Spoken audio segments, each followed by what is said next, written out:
Welcome back to Legitimate Targets, everybody. I hope you're all having a great day. We've got a very special guest joining us on today's episode, David Hundeyin. We've had him on before to discuss, amongst many subjects in Africa. We touched on the Sahel. We touched on Nigeria and what's going on in Nigeria.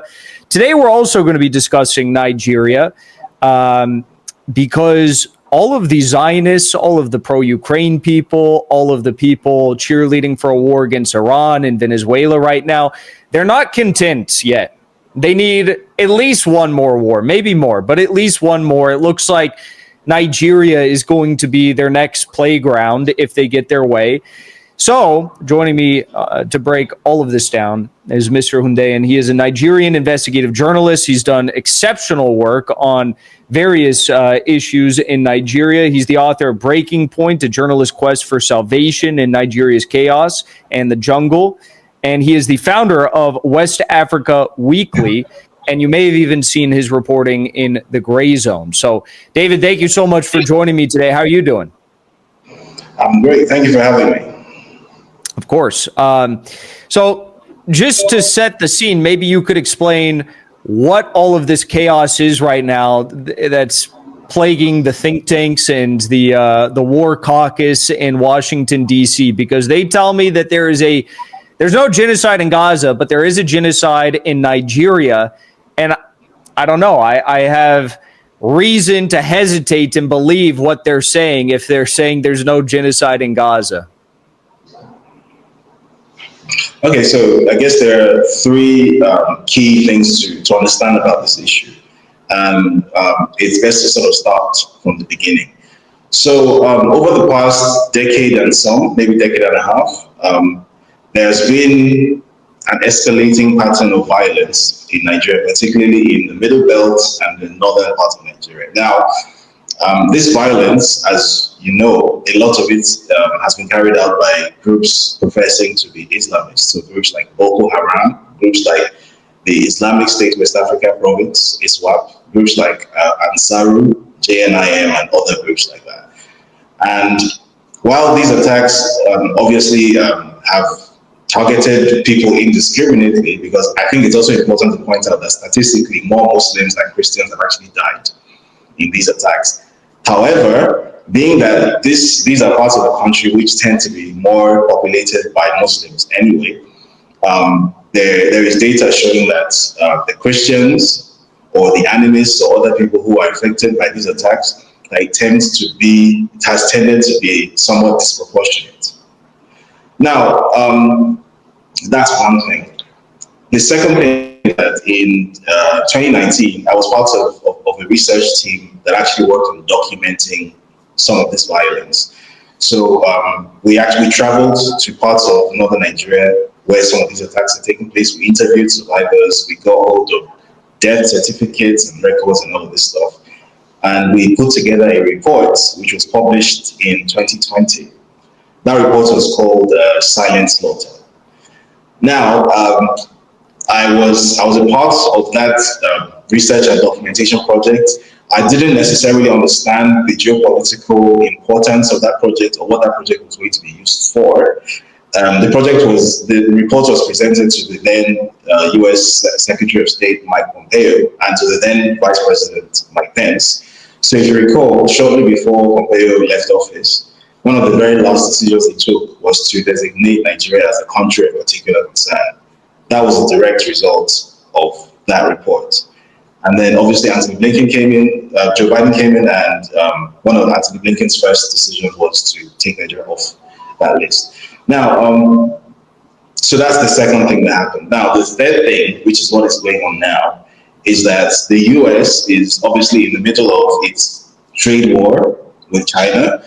China controls an estimated 70% of the world's rare earth minerals. And I think we all know that rare earths basically hold the key to future military and economic domination.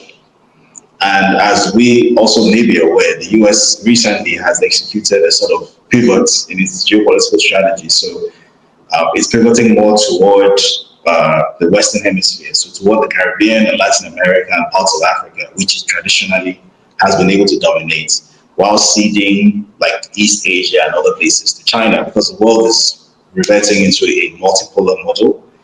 So everyone has their spheres of influence, and the US is trying to maintain its own sphere of influence, which will then be used to ensure that China doesn't overtake the US. And unfortunately, as part of this strategy, it just so happens that Nigeria and West Africa have been identified as one of the places in the world that have these rare earth minerals in abundance.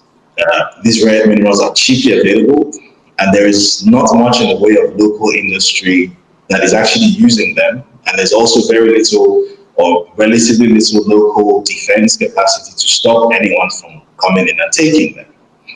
So putting these three pieces of information together, what you basically have is a situation where, just like in Iraq or in Venezuela or in Libya or in many places where this has happened before, the people who think of themselves as those who rule the planet have taken a look at this place and have realized that, hey, this place has something that we want, something that we need, and there's really nothing stopping us from taking it. All we need to do is come up with a pretext to take it. So why don't we do that? So these people who 2 weeks ago probably couldn't point out Nigeria on the map have suddenly realized that there's violence against Nigerian Christians, that there's a genocide against Nigerian Christians. First of all, there is a genocide in Nigeria, but to describe it as a genocide against Nigerian Christians is to miss the point spectacularly, because it is genocide against Nigerians, right? What the areas that are being attacked all have in common, both Christian and Muslims, that those are places that happen to sit on some of the richest reserves of these minerals that everybody wants.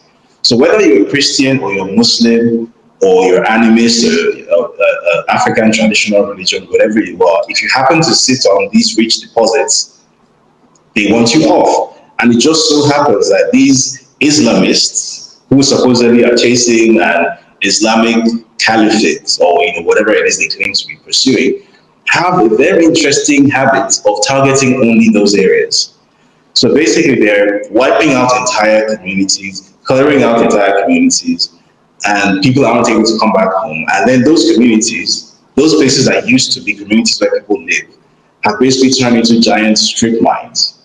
And nobody really seems to know who is responsible for this, how these minerals are getting mined, how they're getting taken out, who is providing the logistical support for that. There's a whole black economy in Nigeria's north that we are just not aware of. There are planes flying with their transponders turned off, which is a thing that also happens in eastern DR Congo. That happens in Nigeria too. So basically, we essentially have an ungoverned space in Nigeria, which happens to be rich in these minerals. And certain actors, like I guess Ted Cruz, Eric Prince, the usual neoconservative gang, the Warhawks, have taken a look at this situation and decided, you know what, currently this is a free-for-all. Everyone is getting something out of this. We want to lock this up for ourselves, right? This is the so-called geological scandal, the African geological scandal, and we want to control it. We don't have to share this with anyone. We can just take it. And, who's going to stop us? So that's what's actually going on here. And unfortunately, if you're not familiar with the geopolitics surrounding this, you might actually think that this is somehow about, some conflict between some group of people somewhere in darkest Africa. I can assure you that half of the people making these comments and, beating these drums of war, trying to create this pretext, probably up till now cannot point out Nigeria on the map. Probably don't know where it is. If you were to ask them what is Nigeria's capital, they probably couldn't tell you, because they really couldn't care less. There is simply a geopolitical calculation and an economic calculation that has been made, the same as the one that was made in Iraq and in Libya and in other places, that there is something we want here. If it's not oil, as was the case in Iraq or Libya or Venezuela, then it's gold. If it's not that, there's always something. And it just so happens that Nigeria has all of those things. It has oil, it has gold, it has rare earths, it has everything. It has things that we in Nigeria are not even aware of, but they are. So, unfortunately, we could be looking at a situation where this manufactured pretext if, as you said, they get their way, we could be looking at a situation where Nigeria becomes, I guess, the African Iraq. And something else, I guess the fourth data point that sort of brings this all together really nicely is, where do you think the world's largest US consulate is being constructed? The world's largest, larger than the one in Baghdad, larger than the one in London. It's being constructed in Lagos, Nigeria. Yeah. So that clearly tells you that there is, even before this administration came into office, there's been a sort of multi-year strategy to pivot toward Nigeria, because clearly Nigeria has something that the US government wants, and the US government wishes to dominate Nigeria as part of its sphere of influence, which is not good news for us at all. So, but that's the situation that we're facing. It's not good news for anyone. Even Americans, it's not good news for, because what do we get out of this? We get another endless war where people are going to get sent to die, and it's going to cost hundreds of billions of dollars, and Eric Prince is going to get billions more dollars, and it's the same old cycle. I was just talking to one of our comrades from Syria earlier, and it's the same story. It's like you have these suspiciously well-connected Al-Qaeda terrorists that take over the northeast of Syria years ago, and it's the oil-rich region, it's the wheat-rich region, it's where they have all of their carbohydrates, agriculture, and whatnot. Yeah. Al-Qaeda, these Islamists, they take it over, and seemingly they are only really concerned about taking that portion of Syria over for an extended period of time. Eventually they move into the rest of the country, but they committed horrific crimes there against religious minorities, and they exploited all the resources. And who benefited from it? It was the people backing the Islamists. So I do have a question, though. So there's this claim that keeps being repeated. You brought up the excellent point that there's actually been more Muslims targeted by Boko Haram and other affiliated groups. Disproportionately Christians have been targeted. You mentioned they keep putting out the number 7,000 Christians genocided. Now, they don't give us any sort of time frame as to when this alleged 7,000 Christians have been killed.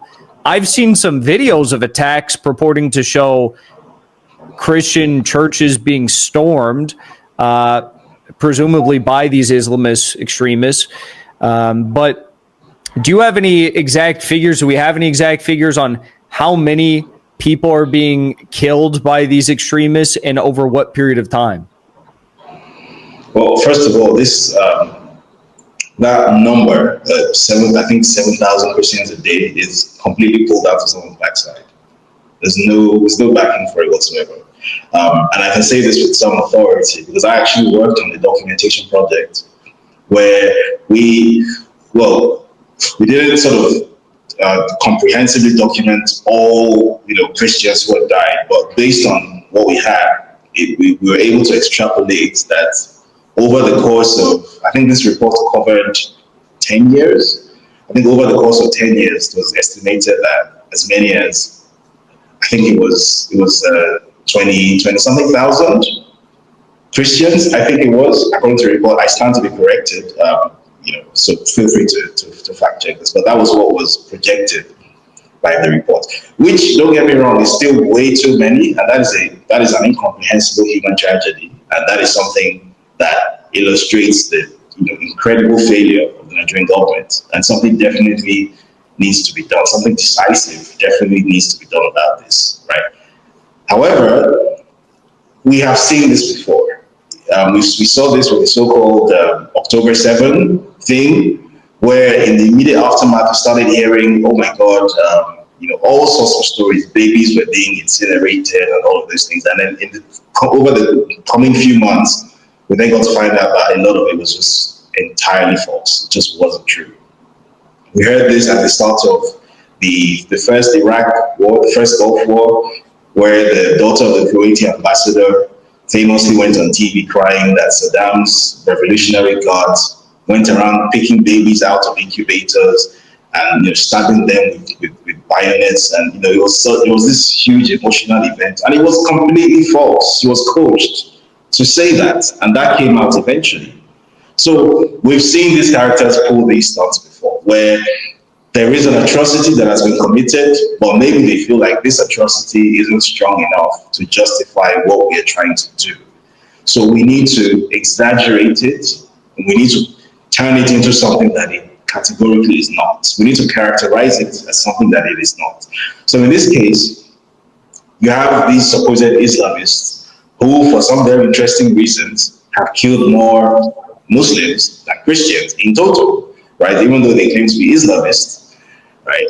And it just so happens that their pattern of killing doesn't follow any statistical model except where there happens to be resource deposits, right? Which is very interesting for Islamists. And then it also happens that these supposed Islamists, where their supply chains are tracked, it always very strangely seems to lead back to a source from outside of the country, right? In some cases, we've seen several instances where villagers who live close to these areas have reported that helicopters piloted by white men have dropped supplies for these Islamists, right? So I'll leave you to think about the obvious implications of that. So first of all, are these even Islamists, or are they in fact somebody's proxy army under the guise of Islamism, right? And is it a proxy army whose job is to destabilize a region for the sake of making it for the sake of making its resources more exploitable? Because we've seen that happen so many other times. So to avoid having those real conversations, some of them pulls a number out of his ass and says, 7,000 Christians are being killed every day, which sounds like an absolutely unconscionable thing, right? Because that would be a tragedy to eclipse, I guess, even Gaza, right? Meanwhile, you and I know that the primary human catastrophes taking place on Earth right now are taking place in Sudan, they're taking place in Gaza, they're taking place in DR Congo. Not in Nigeria, which is not to say that a human tragedy isn't taking place in Nigeria on some level. But to then characterize it as that, to then put it in that bracket for the purpose of trying to justify foreign military intervention, I think that really just says it all. Mm-hmm.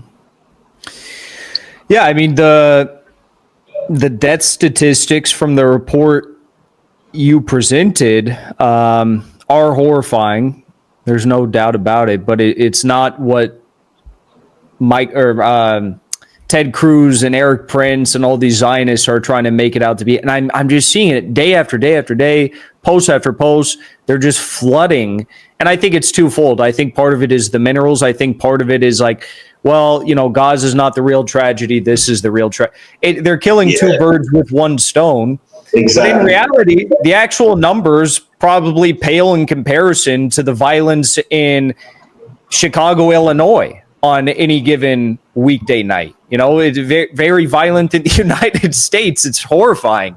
And it's also very telling that at no point in all of these conversations is the real solution to this issue ever discussed, which is that the capacity of the Nigerian military needs to be strengthened. That is never put on the table. Instead, you have Eric Prince talking about flying in his private army to protect Christians who happen to sit on the resources that he and his friends want. Right? Well, because meanwhile, this is... Sorry, go on. Sorry, go ahead. I was saying, meanwhile, this is clearly a capacity issue that the Nigerian military... Then first of all, Nigeria is having its sovereignty violated by a non-state actor that has the ability to cause widespread devastation. So how can the solution to the country having its sovereignty violated be to have its sovereignty violated even further? Right? No one is talking about equipping the Nigerian military to have the capacity that needs to be had. Very interestingly, when these patterns of large-scale violence started to happen around 2013, 2014, the administration that was in power then in Nigeria actually tried to buy weapons. And the US government blocked sales of weapons to Nigeria under the so-called Leahy law.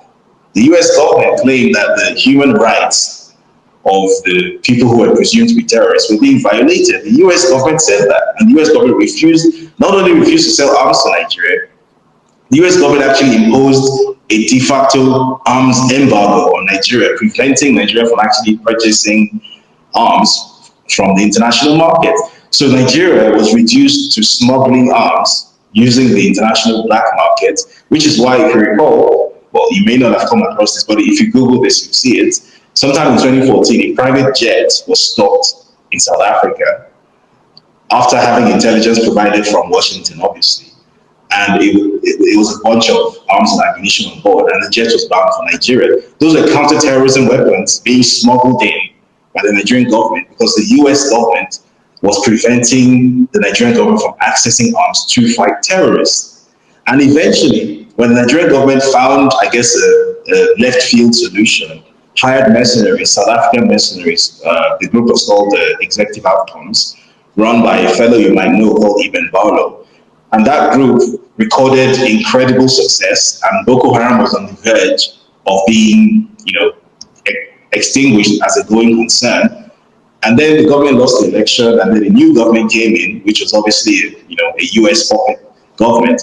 One of the very first decisions made by that government under US instructions was to terminate that mercenary contract. And as soon as that contract was terminated, Boko Haram returned in full force. And before all of this happened, when Boko Haram first became known to the world, Nigeria spent years appealing to Washington for this group to be designated as a foreign terrorist organization. And the US State Department under Hillary Clinton spent 3 years stonewalling the Nigerian government and saying, no, they're not going to designate Boko Haram, which is now recognized as one of the world's deadliest terror entities, as a foreign terror organization. So why is it that the US government that refused to recognize terrorists as terrorists and spent 3 years sitting on its hands intentionally, those same people and people from that establishment suddenly care so much about what these very people whom they aided and abetted every step of the way may or may not be doing to Nigerian Christians, supposedly? Why do they care now? Except, it becomes very evident. Of course they never cared. Of course this is all a production for the sake of a geopolitical move, which is to seize resources from a weak African state. That is what this is all about. I have a question. I know we're talking about different regions here, but Boko Haram and the other affiliated groups, are these groups in any way, shape, or form, from what we know, ideologically linked or possibly even funded or armed by the same quote-unquote Islamist groups that are trying to cause terror in the revolutionary countries of Burkina Faso, Mali, and Niger?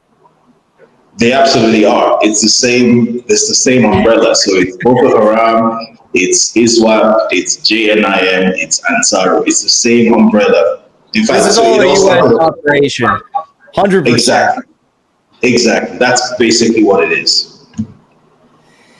Well, it also explains why, because if Nigeria had a strong military, maybe you would have, one of these very young, charismatic, brave, strong leaders rise up and say, we don't want a U.S. government.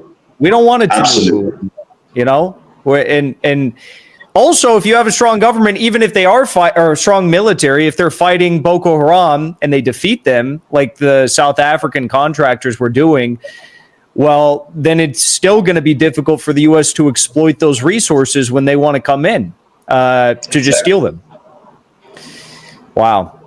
Well, this is, like I said, before we started, I really didn't know all the details with this story, but given that these are the same people fighting in the Sahel, given that they're targeting the mineral dense regions, given the fact that the statistics are just pulled out of people's asses and that it's all the war criminals, it's all the pro-Ukraine, pro-Zionist people, I'm really not surprised by any of this. So as a final question to you, we know that the Tinubu government, they're just not only U.S. pawns, but extremely, morally deranged. This guy was, as I understand from your reporting, he was something of a cocaine trafficker in the United. He participated in some cocaine trafficking or something as well when he was younger. Extremely corrupt. what are the odds that you think they will encourage this idea of some U.S. contractors like Eric Prince's Blackwater Reimagined group coming in and actually doing this? Well, they're probably not going to actively encourage it. There are people who have been in the media, have been, putting out these generic messaging. It's an internal problem and it should be treated as an internal problem, yada yada. But there's no real conviction behind the message because they know very well that the only reason they're in power is that these same people are the ones who put them there.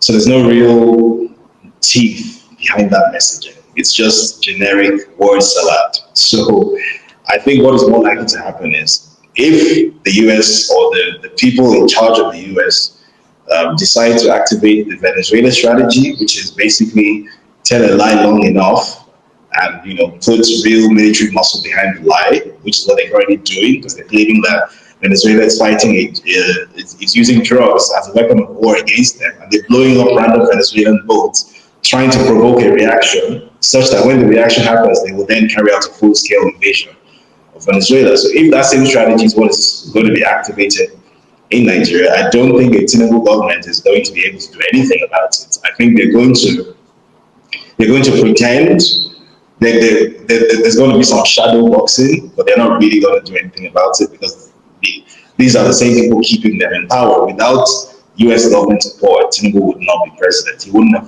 made it 3 months without U.S. government support. So he's not even a dictator of Nigeria because he doesn't even have control of Nigeria as such. He's being propped up, and he's being propped up in ways you wouldn't even imagine.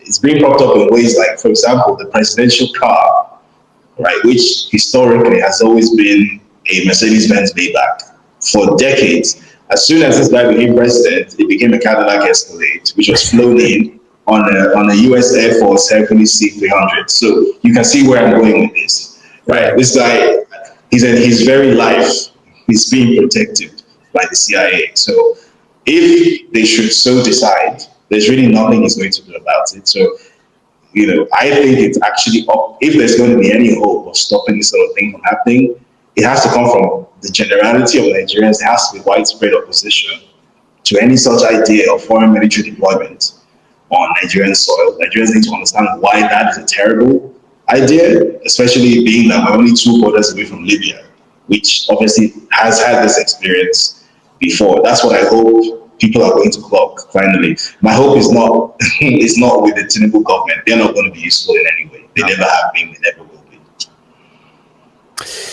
David Hundeyin, thank you so much. Excellent report.